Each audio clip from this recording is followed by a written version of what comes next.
Hola, hoy vamos a meternos en la cocina, pero no para hablar de recetas, sino de algo que nos toca muy de cerca a todos, la comida. Y más concretamente de esas veces en las que un plato que parecía delicioso acaba convirtiéndose en un verdadero problema de salud. Vamos a desgranar qué son las enfermedades transmitidas por alimentos, las famosas ETAs. A ver, a casi todo el mundo le ha pasado alguna vez. Después de una comida, algo no ha sentado del todo bien. Es una experiencia universal, ¿verdad? Pero, ¿qué es lo que ocurre realmente en nuestro cuerpo? ¿Por qué ese plato que nos encantó se convierte de repente en nuestro peor enemigo? Bueno, pues para entenderlo, empecemos por lo más básico, por el principio de todo. ¿Qué es exactamente una ETA? Es fundamental tener este concepto claro para poder seguir avanzando. Pues mira, en términos oficiales, una ETA es cualquier enfermedad que nos provoque el haber ingerido alimentos o agua que estaban contaminados. Esos agentes contaminantes pueden ser de todo: bacterias, virus, toxinas. En resumen, es cualquier intruso que se cuele en nuestra comida y nos ponga malos. Así de simple. Vale, ahora que una persona se sienta mal después de comer es una cosa, es un caso aislado. Pero, ¿en qué momento saltan todas las alarmas de salud pública? ¿Cuándo se empieza a hablar de un brote? Pues, aunque pueda sorprender, el número mágico es solo 2. Con que 2 personas tengan síntomas parecidos después de haber comido lo mismo, las autoridades sanitarias ya lo consideran oficialmente un brote. Y a partir de ahí se activa toda una investigación para ver qué ha pasado. Pero, ojo, que hay excepciones muy importantes. Con enfermedades que son súper peligrosas, como el botulismo o el cólera, no se andan con tonterías. Ahí nos espera un segundo caso. Una sola persona enferma ya es motivo suficiente para declararlo un brote y activar una alerta sanitaria a lo grande. Y una vez que tenemos un brote, lo siguiente es entender qué lo ha causado. Y aquí llegamos al meollo de la cuestión, a la pregunta del millón, por así decirlo.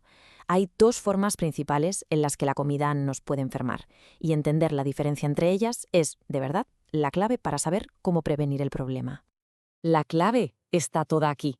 Hay que preguntarse, ¿el problema es un invasor que está vivo y que, digamos, monta una fábrica dentro del cuerpo para multiplicarse? ¿O es más bien una bomba de toxinas que ya venía preparada en el alimento y que simplemente ha detonado al ingerirla? Son dos mecanismos totalmente distintos. Venga, vamos con el primer caso, la infección. Aquí el culpable es un microorganismo que está vivo, como la conocidísima salmonela.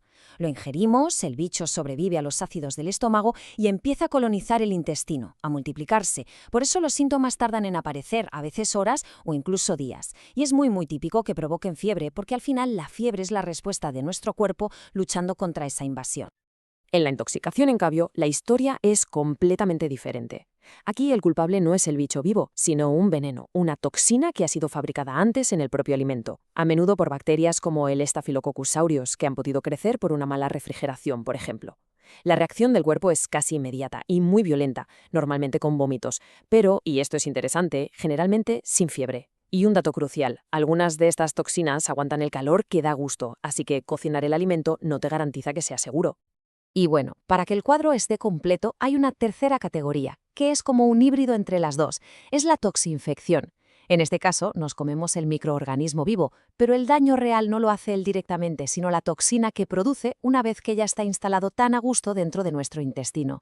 ¿Y todo esto cómo se controla en la vida real? Pues a través de la ley, porque la seguridad de lo que comemos no es algo opcional, es una obligación legal en toda regla. Por ejemplo, en Chile, todo el sistema de protección gira en torno a un documento fundamental, el Reglamento Sanitario de los Alimentos, el RSA. Se le conoce como la Biblia de la seguridad alimentaria, porque es ahí donde están escritas todas las reglas del juego para que la comida sea segura. Este sistema legal funciona, digamos, en 3 niveles. Arriba del todo está el Código Sanitario, que es la ley que da el poder para fiscalizar y para sancionar. Por debajo, el RSA, que es el que detalla todas esas reglas de higiene y producción. Y finalmente, el Decreto de Notificación, que es la herramienta que obliga a dar la voz de alarma cuando hay un brote, para que se pueda investigar. Y aquí llegamos a uno de los puntos más importantes de toda la normativa. Y es que la ley lo deja clarísimo. La responsabilidad final de que un alimento sea seguro es siempre, siempre de quien lo produce o lo elabora. Aquí no valen excusas. Vale, ya hemos entendido el problema, las causas y la ley. Entonces, ¿con qué nos quedamos de todo esto? ¿Cuál es la lección final? ¿Dónde está la clave de todo? Y la respuesta es tan simple como contundente: prevención. Todo, absolutamente todo, se resume en esa palabra. El trabajo de los profesionales es controlar la higiene, la cadena de frío, todo el proceso para evitar, por un lado, que la bacteria llegue al alimento y así se previene la infección, y por otro, que se multiplique y genere sus toxinas y así se previene la intoxicación. Se trata de actuar en el origen antes de que el problema aparezca. Y esto nos deja con una última reflexión. Con tantísimos sistemas de protección, con tantas leyes, ¿es posible que nos hayamos relajado un poco, que hayamos empezado a dar por sentada la seguridad de lo que comemos? Es algo en lo que pensar la próxima vez que estemos haciendo la compra o pidiendo en un restaurante.